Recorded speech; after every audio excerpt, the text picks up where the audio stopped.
Hello दोस्तों, welcome to all from my classes Dakshina classes. Now आज हम पढ़ेंगे ह्यूमन ग्रोथ एंड डेवलपमेंट। ये ग्रोइंग अप एज लर्नर का बहुत ही मोस्ट इम्पॉर्टेंट टॉपिक है। अभिवृद्धि और विकास। अभिवृद्धि और विकास कैसे कहते हैं और उनमें इनके क्या कैरेक्टरिस्टिक्स होते हैं एक्सेट्रा, हम इसकी बात करेंगे आज। मोस्ट इम्पॉर्टेंट टॉपिक है।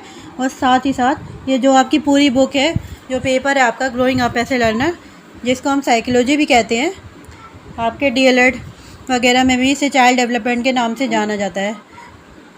यही पेपर चाइल्ड डेवलपमेंट के नाम से बीएड में जाना जाता है। ग्रोइंग में बीएड में growing up as a learner कहा जाता है।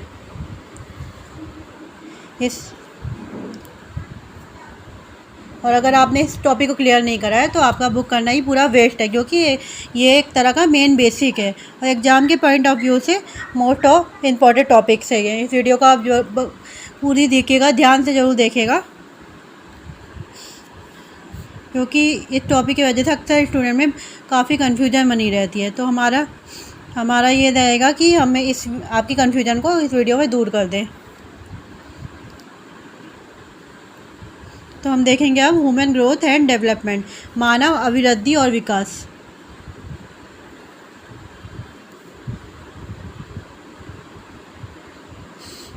ग्रोथ एंड डेवलपमेंट, सबसे पहले हम इनकी ग्रोथ की देखते हैं।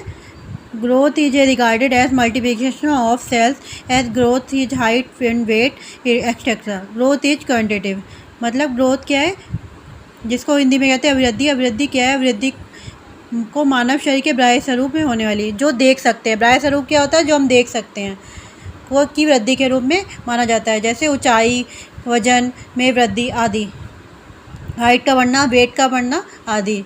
इस तरह की वृद्धि जो हम देख सकते हैं बाह्य रूप में, किसी की हाइट वेट हम देख सकते हैं, तो इसे कहते हैं बाह्य वृद्धि, जिसको हम देख सकते हैं। और सबसे बड़ी मेन बात है जिसको हम मेजर कर सकते हैं, उसको हम कहते हैं ग्रोथ। जैसे हाइट है, हाइट में कोई, जैसे आपकी हाइट बढ़ी तो हम उसको मेज़र कर सकते हैं हमसे। वेट बढ़ा, उसको भी मेज़र कर सकते हैं। बड़ा या घटा, उसको मेजर कर सकते हैं। तो अभिवृद्धि वो होती है जिसको हम मेजर क्वांटिटी में कर सकते हैं। मान लीजिए आपका वेट है,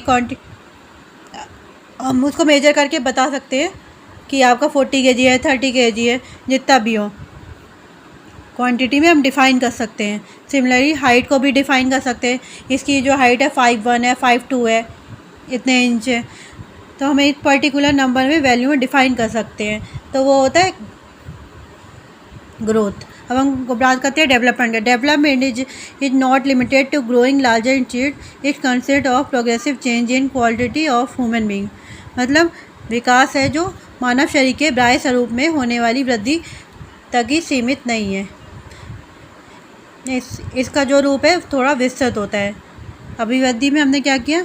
अभिवृद्धि में हमने ये जाना कि जो बाह्य स्वरूप में होने वाली वृद्धि को अभिवृद्धि कहते हैं। इसको हम नाप सकते हैं, इसको हम क्वांटिटी में, एक वैल्यू में नाप सकते हैं, उसको हम कहते हैं अभिवृद्धि। लेकिन विकास है अभिवृद्धि तक सीमित नहीं है। विकास जो मानव के गुणों में चेंजेस आते हैं, जो डेवलपमेंट होता है, उसको भी इंक्लूड किया गया इसमें। उन डेवलपमेंट को, उन क्वालिटी की ग्रोथ को इंक्लूड किया गया है इसमें। इनको हम मेजर नहीं कर सकते। मान लीजिए किसी की इंटेलिजेंसी में डेवलपमेंट हो रहा है, तो हम उसको क्या मेजर कर सकते हैं? नहीं कर सकते। इमोशनल डेवलपमेंट हो रहा है तो उसको हम मेजर नहीं कर सकते। तो ये होता है डेवलपमेंट। कौन कितना संवेदनशील है, कौन कम संवेदनशील है, क्या इसको मेजर किया जा सकता? नहीं। तो ये क्वालिटी है ह्यूमन बीइंग की। इन क्वालिटी को भी विकास में, डेवलपमेंट में इंक्लूड किया जाता है। इन दोनों डेफिनेशन में तो एक बात आपको क्लियर हो गई होगी कि अगर ये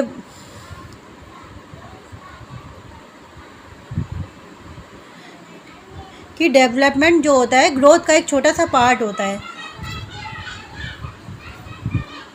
डेवलपमेंट का एक विस्तृत रूप ही है ग्रोथ। तो आपको अभिवृद्धि और डेवलपमेंट, ग्रोथ और डेवलपमेंट में आई थिंक डिफरेंस समझ में आ गया होगा कि अभिवृद्धि को मेजर कर सकते हो और डेवलपमेंट को मेजर नहीं कर सकते। डेवलपमेंट जो होता है मेजर नहीं किया जा सकता, कोई गुणों को उसका मेजर नहीं किया जा सकता, तो वो होता है विकास। अभिवृद्धि को हम मेजर कर सकते हैं।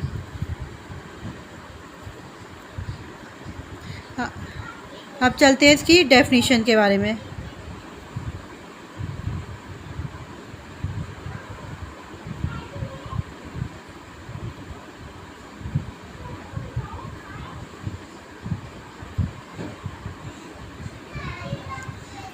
मतलब growth is regarded as multiplication of cell as growth in height and weight, while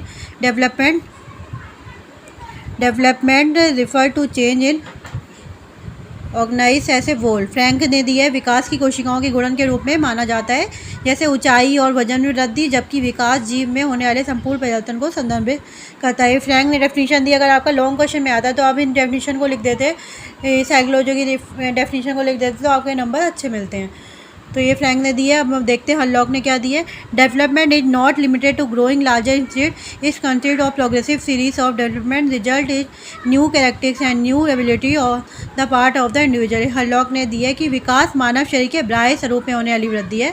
जो बाह्य स्वरूप में होने वाली वृद्धि है विकास तक ही सीमित नहीं है। इसमें परिपक्वता के लक्ष्य की ओर परिवर्तनों की एक प्रगतिशील श्रृंखला शामिल है। विकास व्यक्ति की ओर नई विशेषताओं और नई क्षमताओं के रूप में होता है। ये हरलॉक ने दी है। अब हम पढ़ते हैं मानव विकास की प्रकृति एवं विशेषताएं। Nature and characteristics of human development. क्या होती है नेचर और कैरेक्टरिस्टिक्स ऑफ ह्यूमन डेवलपमेंट की?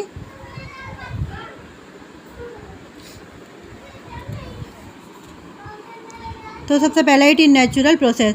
ये एक प्राकृतिक प्रक्रिया है। इसमें किसी को अपने अकॉर्डिंग तो हम चेंज नहीं कर सकते हैं, तो ये प्राकृतिक प्रक्रिया है।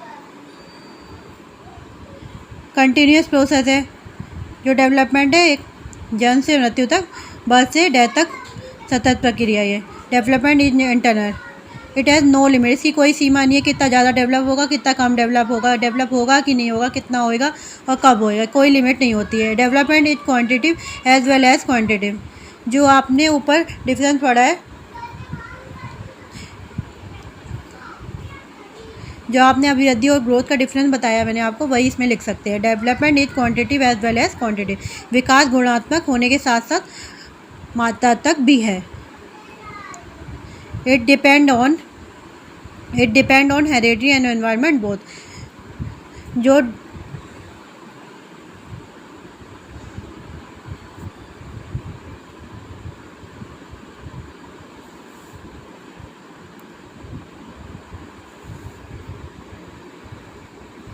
It depend on heredity and environment. ये आनुवंशिकता और पर्यावरण दोनों पर निर्भर करता है। आनुवंशिकता और पर्यावरण दोनों पर निर्भर करता है। जो डेवलपमेंट होता है वो आपकी हेरिडिटी पे भी डिपेंड करता है और एनवायरनमेंट पे भी डिपेंड करता है। हम ये नहीं कह सकते कि सिर्फ हेरिडिटी पे डिपेंड करता है या सिर्फ एनवायरनमेंट पे डिपेंड करता है। ये दोनों पे डिपेंड करता है, दोनों पे बराबर डिपेंड करता है। कई बार कुछ क्वालिटी ऐसी होती है जो आपको हेरिडिटी के कारण मिल जाती है, कुछ क्वालिटी ऐसी होती है जो आपको एनवायरनमेंट के कारण मिल जाती है। तो जो डेवलपमेंट है वो आपका हेरिडिटी और एनवायरनमेंट दोनों का, आनुवंशिकता और पर्यावरण दोनों पर ही डेवलपमेंट निर्भर करता है। तो वीडियो आपको अच्छी लगी हो, आपको समझ आया, क्लियर हुआ होगा और हमारा प्रयास सफल रहा हो तो वीडियो को लाइक शेयर करना ना भूलें। साथ ही चैनल को सब्सक्राइब जरूर करिए। आज के लिए बस इतना ही, मिलेंगे नेक्स्ट वीडियो में। Bye bye.